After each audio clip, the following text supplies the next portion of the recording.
In previous lecture, we have discussed about formation or creation of partnership. पिछले lecture में हम discuss कर चुके हैं कि पार्टनरशिप कैसे बनाई जाती है। ठीक है, तो बनाई कैसे जाती है वो जो है पार्टनर्स आपस में बैठकर फ्रेम बनाते हैं। आज हम पढ़ेंगे रजिस्ट्रेशन ऑफ द फ्रेम के फ्रेम रजिस्टर्ड कैसे होते हैं। What is difference between registration and formation. Formation means के बनाना, रजिस्टर मीन्स टू रजिस्टर सरकारी इदारों से किसी चीज को लीगली कानूनी तौर पर उसको रजिस्टर करवाना या अहल करवाना कानूनी हिसाब से। ठीक है, so what is the definition of registration of the firm और partnership. Relation definition of firm है हमारे पास relation between persons who have agreed to share the profit of business carried by all or any के relation between दरमियान है, relation है। Definition of partnership है कि रिलेशन बिटवीन द पर्सन अशखास के दरमियान एक रिलेशन होता है and to share the profit of business. Business में जो भी प्रॉफिट आएगा उसको क्या करेंगे, शेयर करेंगे। दिस इज कॉल्ड और द डेफिनेशन ऑफ द क्या पार्टनरशिप। उसके बाद है हमारे पास definition of the firm. Firm is not a separate legal entity but a collective name for the partners. Firm क्या है, एक कलेक्टिव नेम है किसका, पार्टनर्स का।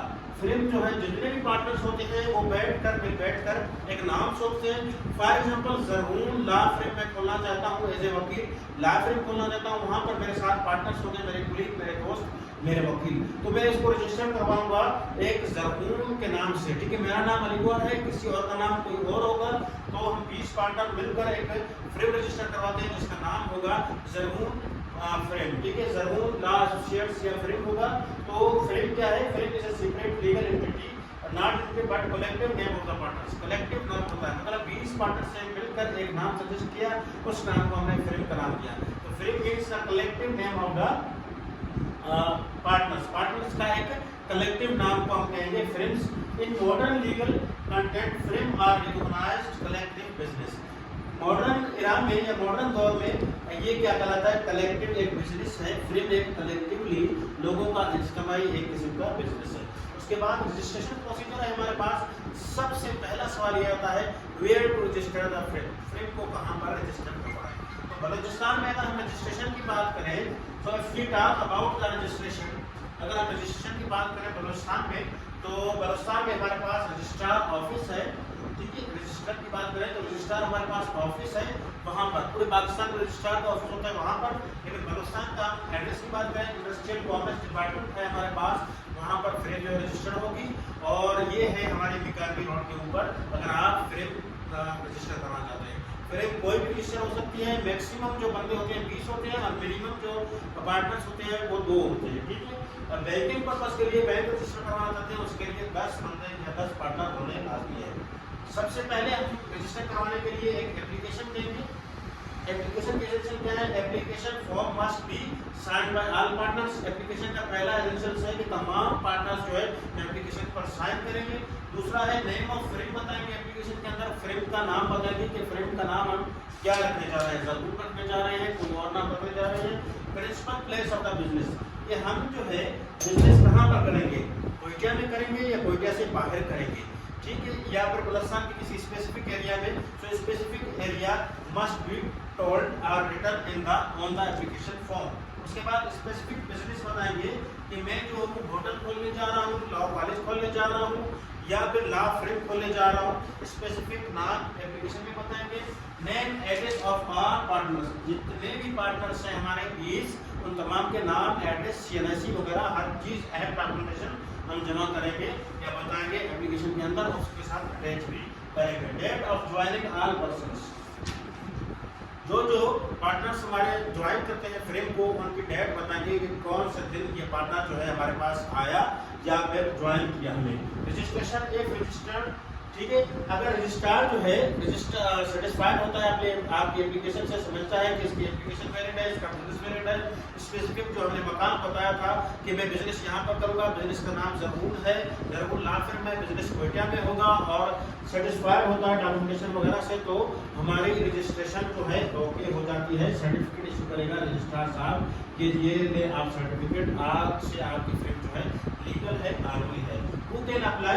कौन अप्लाई कर सकता है, कोई भी पार्टनर। ठीक है, एनी पार्टनर या any authorised agent can apply for application दे सकता है। फॉर एग्जांपल मेरे पास लैंड नहीं है, मैं कोई एजेंट हायर करूंगा, एजेंट मेरी भागदौड़ संभालेगा, दफ्तरी काम को ये चीजें देखेगा कि रजिस्ट्रेशन वो करवाएगा, मैं उसको अटॉर्नी वगैरह दे सकता हूँ।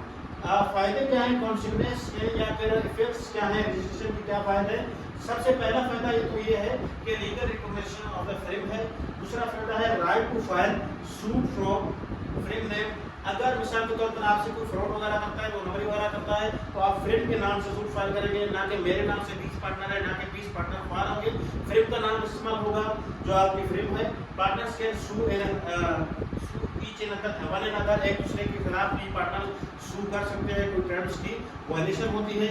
Frame can be claim set of, frame जो है सेट ऑफ क्लेम कर सकती है, मींस काउंटर क्लेम कर सकती है। मिसाल के तौर पर मैंने फ्रेम से 5 साल पहले 10 लाख उठाए और अभी जो है कल जो है फ्रेम ने मुझसे 5 लाख लिए, अभी 6 महीने गुजर गए या 6 महीने के बाद आज मैं जाकर फ्रेम पर केस करता हूँ कि इसने मुझसे 5 लाख या 6 लाख लिए वापस नहीं करे।